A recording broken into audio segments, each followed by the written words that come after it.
It was a dramatic championship night finale for the SKLI Modifieds, and in the end, it was the Map Pup, George Bessette Jr. getting his second track title, first in the SKLI Modifieds. That race was intense.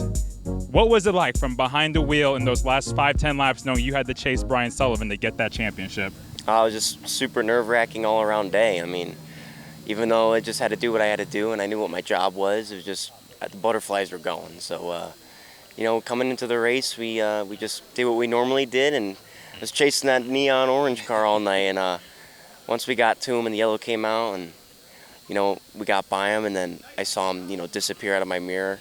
I just had to make sure we just stayed where we were and just take it home. Because of your streak of podiums and wins, you had to start deep in the field. And during that long run, it was looking questionable if you could get up there. But when that yellow came out, what was going through your head knowing that this was it? All I was thinking was, I'm in the catbird seat. Third's probably where you want to be in that predicament. I knew Chapman had a fast car and he was going to win. And Brian was good. Brian was good all night. I mean, he was fast in practice. And, I was worried about these guys are nuts.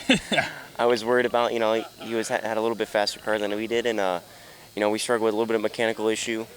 Midway through the race, broke a rotor. And, luckily it didn't completely end our night. So you did have an issue during the race, huh? Yeah, we coming down the front stretch here when Tyler Berry got spun, jumped on the brakes and broke my 20 year-old hub off. Wow. Yeah, so that was a close call too there with that wreck that was in front of you. Yeah, so I cranked the front brake in there, and so the rear brake didn't completely want to spin me out going into one, and had to pump the pedal up going down the front and back stretch so I didn't lose brakes going in the corners. So it was a pretty stressful night. A lot going on through my mind. My radio wouldn't work right. It was just the gremlins were out tonight. So I'm glad I shook them off my back with 5 to go, and couldn't be happier standing here. It really hasn't set in yet, but it will.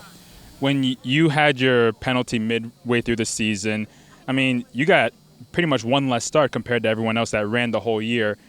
Your team went on a tear. It started with that second 40-lapper when you went 37 to 4th, and from then on, it just took off. What changed in that second half of the season to really bring this team at its best? Yeah, I really don't know. We didn't really change our attitudes or our go win and win races attitude. So we just came out every week with we got to finish in the top 5, top 3, and shoot for wins, which is the most important thing why we come every week. And we just found ourselves chasing the points. And unfortunately for him, fortunate for us, Brian had a bad night that one night, and it costed him a lot of points and tightened up the battle for us. And me and him, we raced good, and we've never had an issue with each other. And it's awesome to cap off the year with such good race car drivers and an awesome division. When you look at all the people behind the camera and the people in Big 3 Lane that came to celebrate this moment with you, what does that mean for you personally? It's super humbling. I got so many people that come and support me every week, come to the shop, just help on the car. I mean, guys just want to just, you got anything I could do, clean, sweep.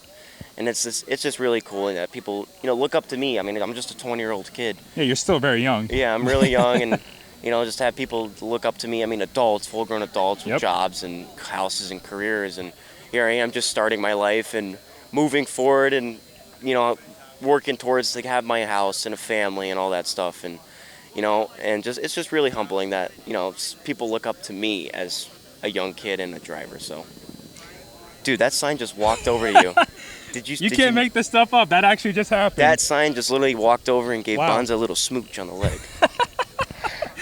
And on that note, who do you want to thank for all of this and everything that's happened this year to bring you to where you are now? Just my entire crew. I mean, I'm going to try to name them off. Good luck. We got my dad, we got Davey, Paulie, Tommy, Troy, Dean and Richard, my sister, Bones, Chippy, Dave.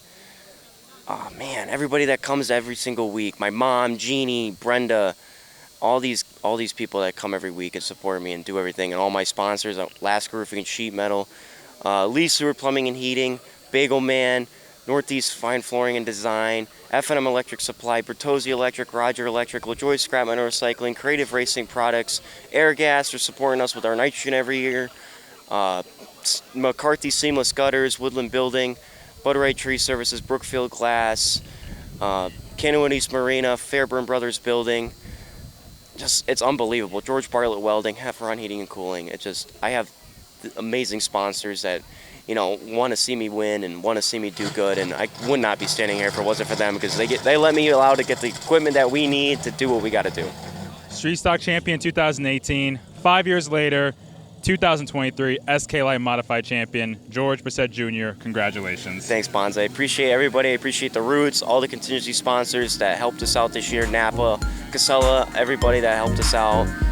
I'm excited for next year, and we hope to be back weekly, but we'll see what the winter takes us.